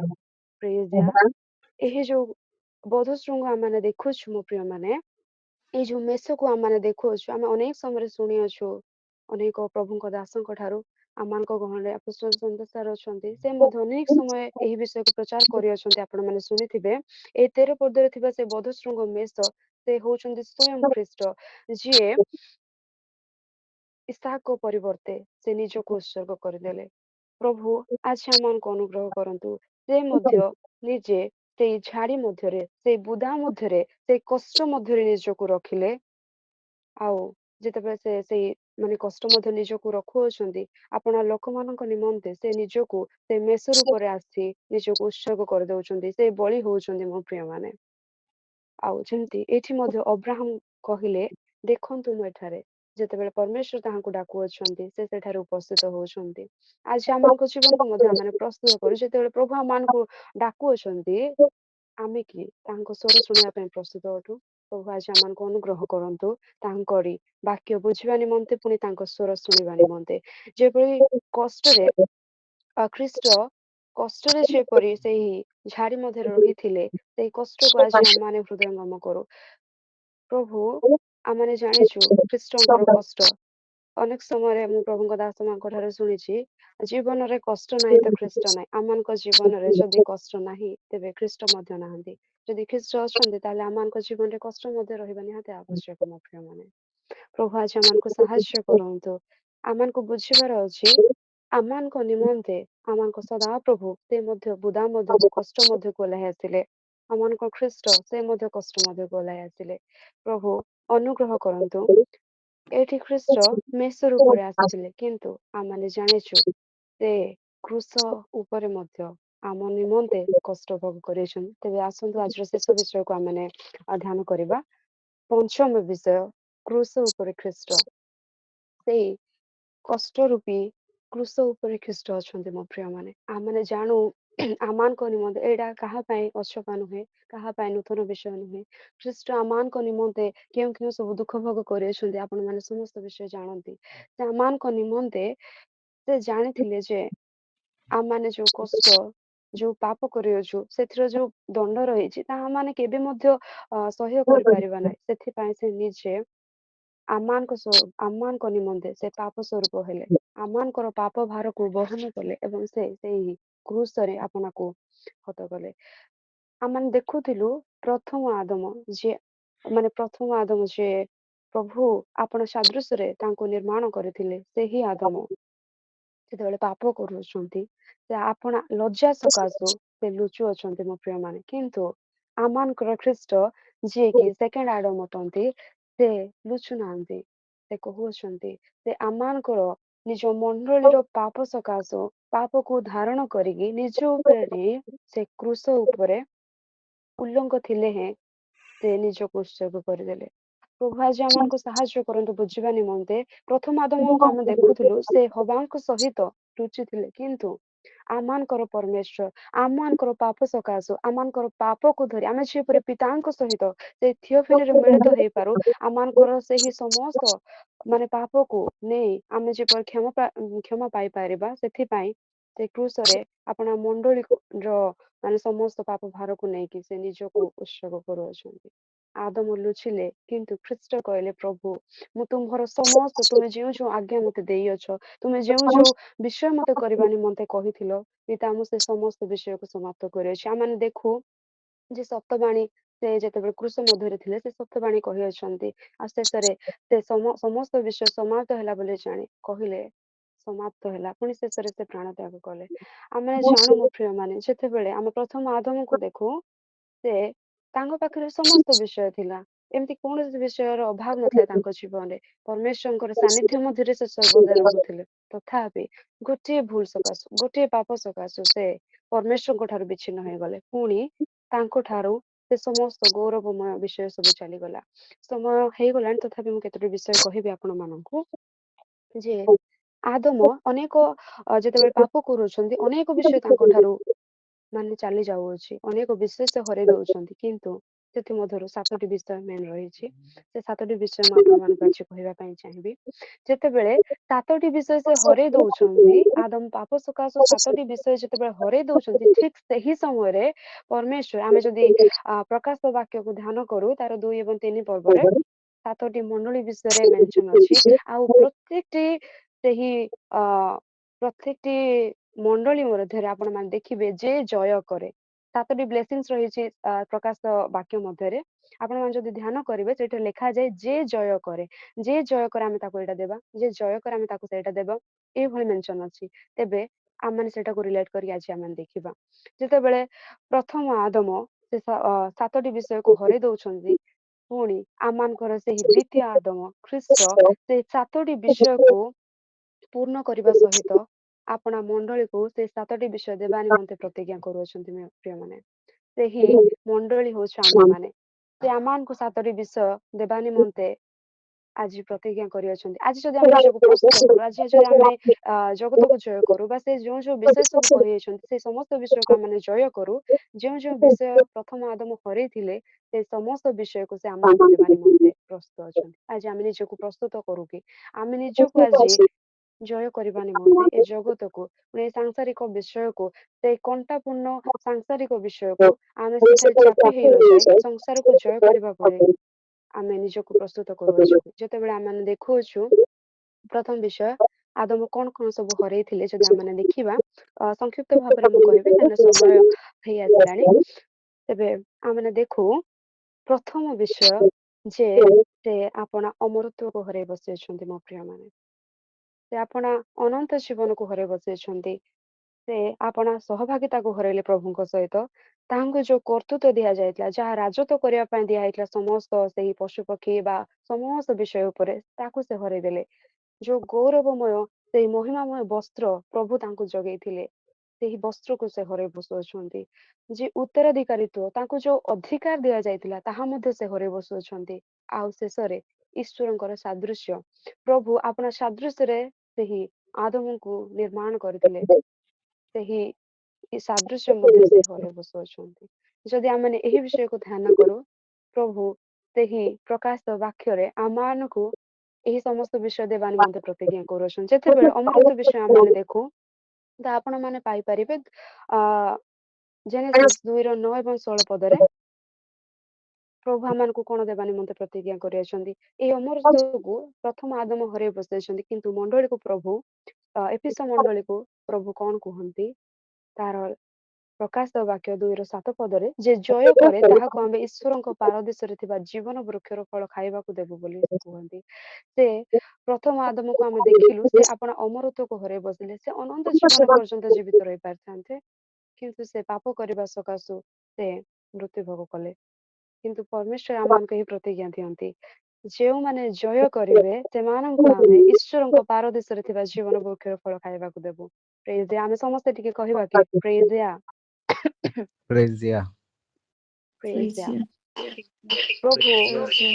ଅନୁଗ୍ରହ କର, ପ୍ରଭୁ ଅନୁଗ୍ରହ କରି ଆମମାନଙ୍କୁ ଏହି ସମସ୍ତ ବିଷୟ ଦେଉଛନ୍ତି। ଅନେକ ଏହି ସୁଯୋଗ ପାଇପାରୁନଥିବ ମୋ ପ୍ରିୟମାନେ, ଆମେ ମଣ୍ଡଳୀ ମଧ୍ୟ ଏହା ସୁଯୋଗ ପାଇପାରିବ କି କେବଳ ତାହାଙ୍କ ଭାର୍ଯ୍ୟ ରୂପୀ ମଣ୍ଡଳୀ ଯିଏ ନିଜକୁ ତାହାଙ୍କ ସହିତ ସାକ୍ଷାତ କରିବା ପାଇଁ ନିଜକୁ ପ୍ରସ୍ତୁତ କରୁଅଛି, ସେ ହିଁ ଏହି ସମସ୍ତ ପ୍ରତିଜ୍ଞାର ଅଧିକାରୀ ହେଇପାରିବ। ଯେତେବେଳେ ଦ୍ୱିତୀୟ ବିଷୟ ଆମେ ଦେଖୁଥିଲୁ ଅନନ୍ତ ଜୀବନ ବିଷୟରେ, ତାହା ଆପଣମାନେ ପାଇପାରିବେ ସେହି ଜେନେସିସ୍ 2:17 ପଦରେ, ଆଦି ପୁସ୍ତକ 2:17 ପଦରେ। ପୁଣି ଆମମାନେ ଯଦି ଦେଖିବା ପ୍ରଭୁ ଆମମାନଙ୍କ ନିମନ୍ତେ କେଉଁ ପ୍ରତିଜ୍ଞା ରଖିଛନ୍ତି, ରେଭେଲେସନ୍ 2:11 ପଦରେ ସେ ସ୍ପୂର୍ଣ୍ଣ ମଣ୍ଡଳୀକୁ କହୁଅଛନ୍ତି ଯେ ଜୟ କରେ ସେ ଦ୍ୱିତୀୟ ମୃତ୍ୟୁ ଦ୍ୱାରା କୌଣସି ପ୍ରକାରେ କ୍ଷତିଗ୍ରସ୍ତ ହେବ ନାହିଁ। ମାନେ ତା ପାଇଁ ଆଉ କୌଣସି ମୃତ୍ୟୁ ହିଁ ନାହିଁ, ସେ ଅନନ୍ତ ଜୀବନ ପାଇବ ବୋଲି ଲେଖାଯାଏ ମୋ ପ୍ରିୟମାନେ। ଯଦି ଆଜି ଆମେ ଜୟ କରୁଛୁ, ତାହେଲେ ପ୍ରଭୁ ଆମମାନଙ୍କୁ ସେଇ ଅନନ୍ତ ଜୀବନ ଦେବା ନିମନ୍ତେ ପ୍ରସ୍ତୁତ ଅଛନ୍ତି। ଆଜିକି ଆମେ ଜୟ କରିବା ପାଇଁ ପ୍ରସ୍ତୁତ ଅଛୁ। ଯଦି ଆମେ ତୃତୀୟ ବିଷୟ ଦେଖୁ ସହଭାଗିତା, ଯେତେବେଳେ ସହଭାଗିତା ଯେତେବେଳେ ପରମେଶ୍ୱର ଆସିକି ଆମେ ଯେମିତି ଦେଖିଲେ ସେ ସନ୍ଧ୍ୟା ସମୟରେ ଦିନାବସାନ ସମୟରେ ତାଙ୍କ ନିକଟକୁ ଆସୁଥିଲେ, ଆଦମଙ୍କ ନିକଟକୁ ଆସୁଥିଲେ ତାଙ୍କ ସହିତ ସହଭାଗିତା କରିବା ପାଇଁ, ଆଦି ପୁସ୍ତକ 3:8 ପଦରେ। କିନ୍ତୁ ସେଇ ପାପ ସକାଶୁ ସେଇ ସହଭାଗିତାକୁ ମଧ୍ୟ ହରାଇ ଦେଲେ ମୋ ପ୍ରିୟମାନେ। କିନ୍ତୁ ରେଭେଲେସନ୍ 2:17 ଏବଂ ରେଭେଲେସନ୍ 3:20ରେ ପ୍ରଭୁ କୁହନ୍ତି, ଯୋଉମାନେ ଜୟ କରିବେ ଆମେ ସେମାନଙ୍କୁ ଗୁପ୍ତ ମାନ ଦେବୁ। ପୁଣି ସେ ଯାହା ସହିତ ସହଭାଗିତା କରିବେ ସେମାନଙ୍କୁ ବି ସେ ଆପଣାର ଗୁପ୍ତ ବିଷୟ ସବୁ କହିବେ ବା ଗୁପ୍ତ ବିଷୟ ସବୁ ଜଣାଇବେ। କାହିଁକି ନା ଆମେ ଆପଣା ବନ୍ଧୁକୁ ଯେତେବେଳେ ଆମେ ତାଙ୍କ ସହିତ ସହଭାଗିତା କରୁ, ଆପଣା ପିତାମାତାଙ୍କ ସହିତ ସହଭାଗିତା କରୁ, ଯାହା ସହିତ ବି ଆମେ ସହଭାଗିତା କରୁ, ଆମେ ଆପଣାର ଗୁପ୍ତ ବିଷୟକୁ ମଧ୍ୟ ତାଙ୍କଠାରେ ପ୍ରକାଶ କରୁ। ପ୍ରଭୁ ମଧ୍ୟ ଏଠାରେ କୁହନ୍ତି ଆମେ ତାହାକୁ ଗୁପ୍ତ ମାନ ଦେବୁ। ପୁଣି ସେଇ ରେଭେଲେସନ୍ 3:20 ଯଦି ଆପଣମାନେ ଦେଖିବେ, ସେ ଦ୍ୱାର ନିକଟରେ ଠିଆ ହୋଇଛନ୍ତି ଆଉ କବାଟ ଖଟ୍ ଖଟ୍ କରୁଛନ୍ତି, କବାଟ ବାଡ଼ଉଛନ୍ତି। ଯଦି କେହି ତାଙ୍କର ସେହି ଶବ୍ଦକୁ ଶୁଣିକି, ତାଙ୍କ ସ୍ୱରକୁ ଶୁଣିକି ସେ କବାଟକୁ ଫିଟେଇ ଦେବ, ସେ ଦ୍ୱାରକୁ ଫିଟେଇ ଦେବ, ତାହେଲେ ସେ ଭିତରକୁ ପ୍ରବେଶ କରି ତାହା ସହିତ ଭୋଜନ କରିବେ ବୋଲି କୁହନ୍ତି। ଓହୋ ପ୍ରେଜ୍ ଦ ଲର୍ଡ। ପ୍ରଭୁ ଟିକେ ଭାବନ୍ତୁ ମୋ ପ୍ରିୟମାନେ, ପ୍ରଭୁ ଆମମାନଙ୍କ ସହିତ ଭୋଜନ କରିବା ନିମନ୍ତେ ପ୍ରସ୍ତୁତ ଅଛନ୍ତି। ଆଜି ସେ ଆମମାନଙ୍କ ଦ୍ୱାର ରୂପେ ମାନେ ଏ ହୃଦୟ ରୂପୀ ଦ୍ୱାର ବାହାରେ ଠିଆ ହୋଇଛନ୍ତି। ସେ ଆଜି ଆମମାନଙ୍କୁ ନକ୍ କରୁଛନ୍ତି। ଆଜିକି ଆମେ ତାଙ୍କ ନିମନ୍ତେ ଆପଣା ହୃଦୟ ରୂପ ଦ୍ୱାରକୁ ଖୋଲିବା ପାଇଁ ପ୍ରସ୍ତୁତ ଅଛୁ। ଯଦି ଆଜି ଆମେ ତାଙ୍କ ନିମନ୍ତେ ଆପଣା ହୃଦୟକୁ, ଆପଣା ସେଇ ଦ୍ୱାରକୁ ଖୋଲି ଦଉ, ତେବେ ସେ ଆମମାନଙ୍କ ନିକଟକୁ, ଆମମାନଙ୍କ ହୃଦୟକୁ ପ୍ରବେଶ କରିବା ପାଇଁ ପ୍ରସ୍ତୁତ ଅଛନ୍ତି। ସେ ଆମମାନଙ୍କ ସହିତ ଭୋଜନ କରିବା ପାଇଁ ପ୍ରସ୍ତୁତ ଅଛନ୍ତି। ସେ ଆମମାନଙ୍କ ସହିତ ସହଭାଗିତା କରିବା ପାଇଁ ପ୍ରସ୍ତୁତ ଅଛନ୍ତି। ଚତୁର୍ଥ ବିଷୟ ଆଦମ କଣ ହରାଇଲେ? ରାଜତ୍ୱ ବା ସେଇ କର୍ତ୍ତୃତ୍ୱକୁ ହରାଇ ଦେଲେ ମୋ ପ୍ରିୟମାନେ। ଏଇ ଆପଣମାନେ ତାହା ପାଇପାରିବେ ଆଦି ପୁସ୍ତକ 1:26। ଆମେ ଜାଣୁ ଯେତେବେଳେ ସେ ତାଙ୍କୁ ପରମେଶ୍ୱର ଯେତେବେଳେ ଆଦମଙ୍କୁ ସୃଷ୍ଟି କରୁଅଛନ୍ତି, ନିର୍ମାଣ କରୁଅଛନ୍ତି, ସେତେବେଳେ ସେ ଅନ୍ୟାନ୍ୟ ବିଷୟ ଯେତେବେଳେ ସେ ନିର୍ମାଣ କରୁଅଛନ୍ତି, ଜଗତର ସମସ୍ତ କର୍ତ୍ତୃତ୍ୱ ଭାର ତାହାଙ୍କ ଉପରେ ଦିଆଯାଇଥିଲା। ତୁମେ ଯାହାକୁ ଯୋଉ ନାମ ଦେବ ତାହା ସେଇଟା ହବ। ଆଦମ ଯାହାକୁ ଯୋଉଟା ନାଁ ଦେଲେ ସେଇଟା ହେଲା। ସେ ଯାହା କହୁଥିଲେ ସେଇଟା ହେଇଥାନ୍ତା। ପ୍ରଭୁ ସେହି ଅଧିକାର ତାଙ୍କୁ ଦେଇଥିଲେ, ସେଇ କର୍ତ୍ତୃତ୍ୱ ତାଙ୍କୁ ଦେଇଥିଲେ ସମସ୍ତଙ୍କ ଉପରେ କର୍ତ୍ତୃତ୍ୱ କରିବା ପାଇଁ। କିନ୍ତୁ ଆଦମ ଦୁର୍ଭାଗ୍ୟବଶତଃ ସେଇ ବିଷୟକୁ ମଧ୍ୟ ହରାଇ ବସିଲେ। କିନ୍ତୁ ଆମେ ଯଦି ଦେଖିବା ରେଭେଲେସନ୍ 2:26 ପଦରେ ଥୁଇତେରା ମଣ୍ଡଳୀକୁ ପ୍ରଭୁ କଣ କହନ୍ତି, ଯେ ଜୟ କରେ ତାହାକୁ ସମସ୍ତ ଜାତି ଉପରେ କ୍ଷମତା ଦେବୁ ଏବଂ ପ୍ରଭାତି ତାରା ତାହାକୁ ଦେବୁ ବୋଲି ସେ କୁହନ୍ତି। ପ୍ରେଜ୍ ଦ ଲର୍ଡ। ପ୍ରଭୁ ଅନୁଗ୍ରହ କରନ୍ତୁ ମୋ ପ୍ରିୟମାନେ, ଆମେ ଆଜି ଜୟ କରୁ ଆଉ ପ୍ରଭୁ କୁହନ୍ତି ଯେ ସମସ୍ତ ଜାତି ଉପରେ ଆମେ ପ୍ରଭୁକୁ କ୍ଷମତା ଦେବୁ, ପୁଣି ପ୍ରଭାତି ତାରା ମଧ୍ୟ ଦେବୁ। ସେ ପ୍ରଭାତି ତାରା ହେଉଛନ୍ତି ସ୍ୱୟଂ ଆମମାନଙ୍କ ଖ୍ରୀଷ୍ଟ। ସେ ଆମମାନଙ୍କ ସହିତ ରହିବେ। ପୁଣି ତାହା ସେ କହୁଛନ୍ତି ଆମମାନଙ୍କୁ ସେ ସମସ୍ତ ଜାତି ଉପରେ କ୍ଷମତା ଦେବେ। ଆଜି ପ୍ରଭୁ ଆମମାନଙ୍କୁ ଏ ସମସ୍ତ ବିଷୟ ଦେବା ନିମନ୍ତେ ପ୍ରସ୍ତୁତ ଅଛନ୍ତି। ଯେଉଁ ବିଷୟ ଆଦମ ହରାଇ ବସିଲେ, ସେଇ ବିଷୟ ଆଜି ପ୍ରଭୁ ଆମମାନଙ୍କୁ ଦେବା ନିମନ୍ତେ ପ୍ରସ୍ତୁତ ଅଛନ୍ତି। ଯଦି ଆମେ ପଞ୍ଚମ ବିଷୟ ଦେଖୁ, ଆଦମ କଣ ହରାଇ ବସିଲେ? ସେଇ ଗୌରବ ବା ମହିମାମୟ ବସ୍ତ୍ରକୁ ସେ ହରାଇ ବସିଲେ ମୋ ପ୍ରିୟମାନେ। ତାହା ଲେଖାଯାଏ 3:7, ମାନେ ଯେହେତୁ ତାଙ୍କ ସହିତ ପରମେଶ୍ୱରଙ୍କ ସହିତ ତାଙ୍କର ସହଭାଗିତା ଆଉ ରହିଲା ନାହିଁ, ଯେତେବେଳେ ସେ ପାପ କଲେ, ସେ ନିଜର ଉଲଙ୍ଗତାକୁ ଜାଣିପାରୁଛନ୍ତି। ଆଉ ତାଙ୍କର ଯୋଉ ଗୌରବମୟ ବସ୍ତ୍ର ଥିଲା, କାରଣ ସେମାନେ ଉଲଙ୍ଗ ଥିଲେ ହେଁ ସେ ଲଜ୍ଜାବୋଧ କରୁନଥିଲେ। କାହିଁକି ନା ଯୋଉ ଗୌରବମୟ ବସ୍ତ୍ର ତାଙ୍କ ମଧ୍ୟରେ ଥିଲା, ସେଥିସକାଶେ ସେମାନେ ନିଜର ସେ ଉଲ୍ଲଙ୍ଗତାକୁ ଜାଣି ପାରୁନଥିଲେ। ଯେତେବେଳେ ସେମାନେ ପାପ କରୁଅଛନ୍ତି, ସେ ଗୌରବମୟ, ସେଇ ମହିମାମୟ ବସ୍ତ୍ର ମଧ୍ୟ ତାଙ୍କ ଠାରୁ ଚାଲି ଯାଉଅଛି, ତାହା ମଧ୍ୟ ସେ ହରାଇ ଦଉଛନ୍ତି। କିନ୍ତୁ ପରମେଶ୍ୱର ଆମ ନିମନ୍ତେ ଗୋଟେ ପ୍ରତିଜ୍ଞା ରଖିଅଛନ୍ତି।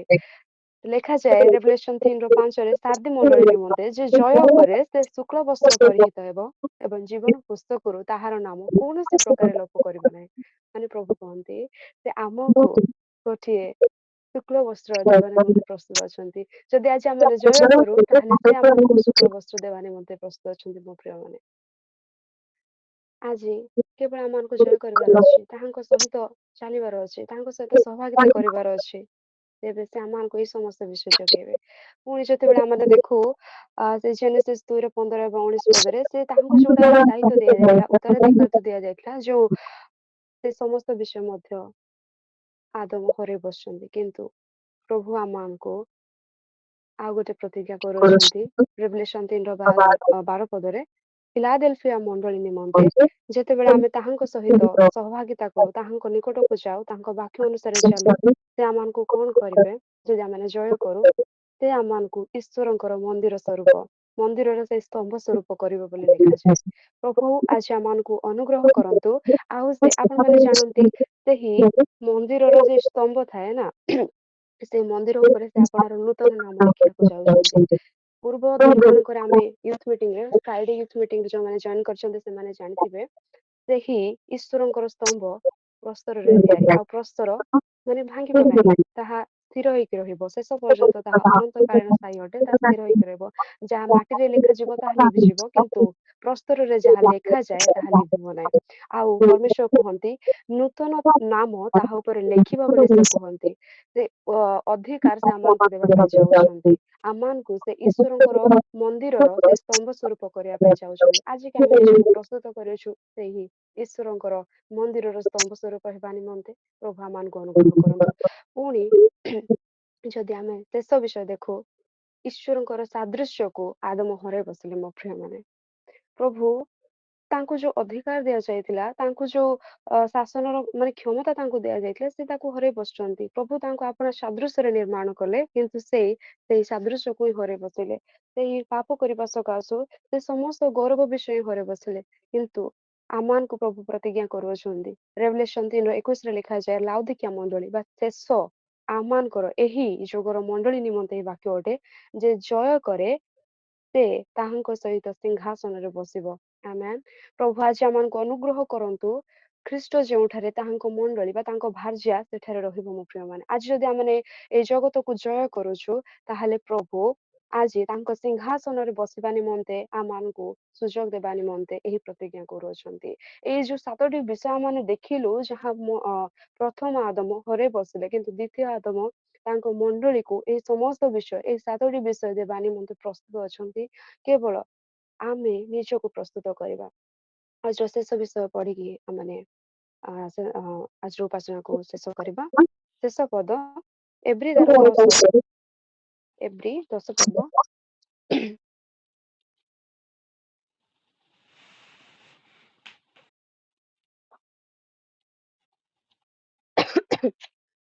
ଆପଣମାନେ ନୋଟ୍ କରିଥାନ୍ତୁ। ଏବ୍ରି 10:1-18 ଯାଏଁ ଆପଣମାନେ ସମସ୍ତେ ଘରେ ମିଟିଂ ସରିଲା ପରେ ପଢିପାରିବେ। ଏବେ ସମୟ ନାହିଁ, ତେଣୁ ମୁଁ ପଢୁନାହିଁ। କେବଳ ଆମେ 3ରୁ 9 ପଦ ପର୍ଯ୍ୟନ୍ତ ପଢିବା। ଭଉଣୀ ଅଛନ୍ତି ଟିକେ ସାହାଯ୍ୟ କରିଦେବେ। ଏବ୍ରି 10:3-9 ପଦ ପର୍ଯ୍ୟନ୍ତ। କିନ୍ତୁ ସେହି ସବୁ ବହିରେ ବର୍ଷକୁ ବର୍ଷ ପାପ ସ୍ମରଣ କରାଯାଏ, କାରଣ ବୃଷ ଓ ଛାଗର ରକ୍ତ ଯେ ପାପ ହରଣ କରିବ, ଏହା ଅସମ୍ଭବ। ସେଥିପାଇଁ ଖ୍ରୀଷ୍ଟ ଜଗତକୁ ଆଗମନ କରି କହନ୍ତି, ବଳିଦାନ ଓ ନୈବେଦ୍ୟ ନ ଲୋଡ଼ି ମୋ ନିମନ୍ତେ ଏକ ଶରୀର ପ୍ରସ୍ତୁତ କଲ। ହୋମ ବଳି ଓ ପାପାର୍ଥକ ବଳିରେ ତୁମେ ସନ୍ତୁଷ୍ଟ ହେଲ ନାହିଁ। ସେତେବେଳେ ମୁଁ କହିଲି, ଦେଖ, ଶାସ୍ତ୍ରରେ ମୋ ବିଷୟରେ ଲେଖା ଅଛି କି ଈଶ୍ୱର ତୁମ୍ଭର ଇଚ୍ଛା ସାଧନ କରିବାକୁ ମୁଁ ଆସିଅଛି। ଏସବୁ ଊର୍ଦ୍ଧ୍ୱରେ ସେ କହନ୍ତି, ବଳିଦାନ, ନୈବେଦ୍ୟ, ହୋମ ବଳି ଓ ପାପାର୍ଥକ ବଳି ତୁମେ ଲୋଡ଼ିଲ ନାହିଁ, କିମ୍ବା ସେଥିରେ ତୁମର ସନ୍ତୋଷ ନଥିଲା, ଯାହା ସବୁ ମୂଷାଙ୍କ ବ୍ୟବସ୍ଥା ଅନୁସାରେ ଉତ୍ସର୍ଗ କରାଯାଏ। ତତ୍ପରେ ସେ କହନ୍ତି, ଦେଖ, ତୁମର ଇଚ୍ଛା ସାଧନ କରିବାକୁ ମୁଁ ଆସିଅଛି। ଦ୍ୱିତୀୟ ନିୟମକୁ ସ୍ଥାପନ କରିବା ନିମନ୍ତେ ସେ ପ୍ରଥମ ନିୟମକୁ ଲୋପ କରନ୍ତି। ପ୍ରେଜ୍ ୟା ପ୍ରଭୁ ଅନୁଗ୍ରହ କରି ଆମକୁ ଏଇ ବାକ୍ୟ ବୁଝିବା ନିମନ୍ତେ ସାହାଯ୍ୟ କରନ୍ତୁ। ଦେଖନ୍ତୁ ମୋ ପ୍ରିୟମାନେ, ଆପଣମାନେ ସମସ୍ତ ଏହି 10ର ଟୋଟାଲ ବିଷୟ ଯେତିକି ବି ଅଛି 18 ପଦ ପର୍ଯ୍ୟନ୍ତ ଆପଣମାନେ ପଢିବେ ବୋଲି ମୋର ଅନୁରୋଧ। ଯେତେବେଳେ ଆମେ ଦେଖୁଛୁ 4 ପଦକୁ, କାରଣ ବୃଷ ଓ ଛାଗର ରକ୍ତ ଯେ ପାପ ହରଣ କରିବ ଏହା ଅସମ୍ଭବ। ସେଥିପାଇଁ ଖ୍ରୀଷ୍ଟ ଜଗତକୁ ଆଗମନ କରି କହନ୍ତି, ବଳିଦାନ ଓ ନୈବେଦ୍ୟ ନ ଲୋଡ଼ି ମୋ ନିମନ୍ତେ ଏକ ଶରୀର ପ୍ରସ୍ତୁତ କଲ, ହୋମ ବଳି ଓ ପାପାର୍ଥକ ବଳିରେ ତୁମେ ସନ୍ତୁଷ୍ଟ ହେଲ ନାହିଁ। ଆମେ ଯେତେବେଳେ ଦେଖୁଥିଲୁ ପୁରାତନ ନିୟମରେ ଯାଜକ ମାନେ କଣ କରନ୍ତି ନା, ଯୋଉମାନେ ପାପ କରୁଥିଲେ ସେମାନେ ହୋମାର୍ଥକ ବଳି, ପାପାର୍ଥକ ବଳି ଆଣିକି ଯାଜକ ମାନଙ୍କୁ ଦଉଥିଲେ। ଆଉ ସେଇ ରକ୍ତ ଦ୍ଵାରା ମାନେ ମାନେ ସେମାନେ ନିଜର ପାପକୁ ସ୍ୱୀକାର କରୁଥିଲେ, ପ୍ରଭୁଙ୍କ ନିକଟରେ ଆପଣ ଆପଣ ପାପକୁ ସ୍ୱୀକାର କରୁଥିଲେ। କିନ୍ତୁ ଏହି ସବୁ ମାନେ ଏହି ସବୁ ଯୋଉ ନିୟମ ଥିଲା, ଏହା ପାପକୁ ହରଣ କରିପାରିବ ନାହିଁ। ଲେଖାଯାଏ କୃଷ ଓ ଛାଗର ରକ୍ତ ଯେ ପାପ ହରଣ କରିବ ଏହା ଅସମ୍ଭବ। ସେଥିପାଇଁ ଗୋଟିଏ ପ୍ରକୃତ ନିଖୁନ୍ତ ନିର୍ଯାକ ନିଷ୍କଳଙ୍କ ଗୋଟିଏ ଶରୀରର ଆବଶ୍ୟକ ପଡିଥିଲା। ଆଉ ସେଇ ଶରୀର ରୂପୀ ସେ ଆମମାନଙ୍କୁ ଖ୍ରୀଷ୍ଟ ନିଜକୁ ଉତ୍ସର୍ଗ କଲେ, ନିଜକୁ ସେ ଆମମାନଙ୍କ ନିମନ୍ତେ ବଳି ହେଲେ। ଲେଖାଯାଏ ବଳିଦାନ ନୈବେଦ୍ୟ ହୋମ ବଳି ଓ ପାପାର୍ଥକ ବଳି ତୁମେ ଲୋଢିଲ ନାହିଁ, କିମ୍ବା ସେଥିରେ ତୁମର ସନ୍ତୋଷ ନଥିଲା, ଯାହା ସବୁ ବ୍ୟବସ୍ଥା ଅନୁସାରେ ଉତ୍ସର୍ଗ କରାଯାଇଛି। କିନ୍ତୁ ସେ କହନ୍ତି, ଦେଖ ତୁମ୍ଭ ଇଚ୍ଛା ସାଧନ କରିବାକୁ ମୁଁ ଆସିଅଛି। ପ୍ରେଜ୍ ଦ ଲର୍ଡ। ପ୍ରଭୁ ଅନୁଗ୍ରହ କରନ୍ତୁ ଆମକୁ ବୁଝିବା ନିମନ୍ତେ। ପ୍ରଭୁଙ୍କ ଇଚ୍ଛାକୁ ସାଧନ କରିବା ନିମନ୍ତେ ସେଇ ଜଗତ ମଧ୍ୟକୁ ଓହ୍ଲାଇ ଆସିଥିଲେ ମୋ ପ୍ରିୟମାନେ। ଆମମାନଙ୍କର ସମସ୍ତ ପାପର ଭାରକୁ ବହନ କରିକି ଆମମାନେ ଯେପରି ପରମେଶ୍ୱରଙ୍କ ସହିତ ମିଳିତ ହେଇପାରୁ, ଆମମାନଙ୍କ ମଧ୍ୟରେ ଆମମାନଙ୍କର ଆଉ ଈଶ୍ୱରଙ୍କ ମଧ୍ୟରେ ଥିବା ସେଇ ବିଚ୍ଛେଦକୁ ଦୂର କରିବା ନିମନ୍ତେ ସେ ଏଇ ଜଗତ ମଧ୍ୟକୁ ଆସିଥିଲେ। ଯେପରି ଆମେ ପୁନର୍ବାର ଆମମାନଙ୍କ ପରମେଶ୍ୱରଙ୍କ ସହିତ, ଆମମାନଙ୍କ ପିତାଙ୍କ ସହିତ ଆମେ ମିଳିତ ହେଇପାରୁ। ପ୍ରଭୁ ଯେମିତି କହିଲେ ନା, ତୁମର ଇଚ୍ଛା ସାଧନ କରିବାକୁ ମୁଁ ଆସିଅଛି। ଆଉ ସେ ଏ ଜଗତ ମଧ୍ୟକୁ ଆସିଲେ, ଆମମାନଙ୍କର ପାପ ସକାଶୁ ସେ କ୍ରୁଶରେ ବଳି ହେଲେ। ଶେଷରେ ସେ କହୁଅଛନ୍ତି ସମସ୍ତ ବିଷୟ ସମାପ୍ତ ହେଲା। ପ୍ରଭୁଙ୍କୁ ସେ କହୁଛନ୍ତି, ପିତା ତୁମେ ଯେଉଁ ଯେଉଁ ଆଜ୍ଞା ମତେ ଦେଇଥିଲ, ଯେଉଁ କାମ ମତେ କରିବା ପାଇଁ ଜଗତ ମଧ୍ୟକୁ ପ୍ରେରଣ କରିଥିଲ, ମୁଁ ସେ ସମସ୍ତ ବିଷୟକୁ ସମାପ୍ତ କରିଅଛି। ତୁମର ଇଚ୍ଛାକୁ ମୁଁ ସାଧନ କରିଅଛି। ଆଉ ଦେଖ ମୁଁ ତୁମ ଠାରେ ଅଛି, ମୁଁ ଲୁଚି ନାହିଁ, ମୁଁ ସମସ୍ତଙ୍କ ଆଗରେ ସ୍ୱୀକାର କରି କହୁଛି ମୁଁ ଏଠାରେ ଅଛି। ଯେତେବେଳେ ଆଦମକୁ, ପ୍ରଥମ ଆଦମକୁ ଯେତେବେଳେ ପରମେଶ୍ୱର ପଚାରୁଛନ୍ତି, ଆଦମ ତୁମେ କେଉଁଠାରେ, ସେ ଲୁଚିଲେ ମୋ ପ୍ରିୟମାନେ। କିନ୍ତୁ ଆମମାନଙ୍କର ପରମେଶ୍ୱର, ସେ ଦ୍ୱିତୀୟ ଆଦମ, ସେ ଖ୍ରୀଷ୍ଟ, ସେ ଲୁଚୁ ନାହାନ୍ତି। ସେ ସ୍ୱୀକାରରେ ସମସ୍ତଙ୍କ ଆଗରେ କହୁଛନ୍ତି, ପ୍ରଭୁ ଦେଖନ୍ତୁ ମୁଁ ସମସ୍ତ ବିଷୟ ସମାପ୍ତ କରିଅଛି, କୃଷ ମଧ୍ୟରେ ଆପଣଙ୍କୁ ଉତ୍ସର୍ଗ କରିଅଛି। ଆଉ ମୁଁ ଏଠାରେ ଅଛି, ଆପଣଙ୍କ ଇଚ୍ଛା ସାଧନ କରିବାକୁ ମୁଁ ଆସିଅଛି, ତାହା ସାଧନ ମଧ୍ୟ କରିଅଛି। ପ୍ରଭୁ ଅନୁଗ୍ରହ କରନ୍ତୁ ଏ ସମସ୍ତ ବାକ୍ୟ ବୁଝିବା ନିମନ୍ତେ। ପରମେଶ୍ୱରଙ୍କ ଠାରୁ ପ୍ରଥମ ଆଦମ ଲୁଚିଲେ, କିନ୍ତୁ ଆମମାନଙ୍କର ସେ ଦ୍ୱିତୀୟ ଆଦମ ସେ ଘୋଷଣା କରି କହୁଅଛନ୍ତି, ମୁଁ ତୁମର ସମସ୍ତ ବିଷୟ, ତୁମେ ଦେଇଥିବା ସମସ୍ତ ଆଜ୍ଞାକୁ ସମାପ୍ତ କରିଅଛି। ପ୍ରଭୁ ଅନୁଗ୍ରହ କରନ୍ତୁ ଆମମାନେ ମଧ୍ୟ ଯେପରି ନିଜ ନିଜକୁ ପ୍ରସ୍ତୁତ କରୁ, ସମସ୍ତ ବିଷୟ ଏ ଜଗତକୁ ଜୟ କରୁ, ଏ ସାଂସାରିକ ବିଷୟରେ ମନ ନ ଦେଇ ଆମେ ଯେପରି ପ୍ରଭୁଙ୍କ ଠାରେ ନିଜକୁ ଆଉଜି ପଡୁ, ଆଉ ପ୍ରଭୁଙ୍କ ସହିତ ଯେପରି ଆମେ ସେ ଥିଓଫେନିରେ ମିଳିତ ହେଇପାରୁ, ପ୍ରଭୁ ଏହା ଇଚ୍ଛା କରନ୍ତି। ପ୍ରଭୁ ଆମ ପ୍ରତ୍ୟେକଙ୍କୁ ଆଶୀର୍ବାଦ ଦିଅନ୍ତୁ ଏ ବାକ୍ୟ ଦ୍ଵାରା, ପ୍ରଭୁ କରୁଥାନ୍ତୁ। ଆମେନ୍।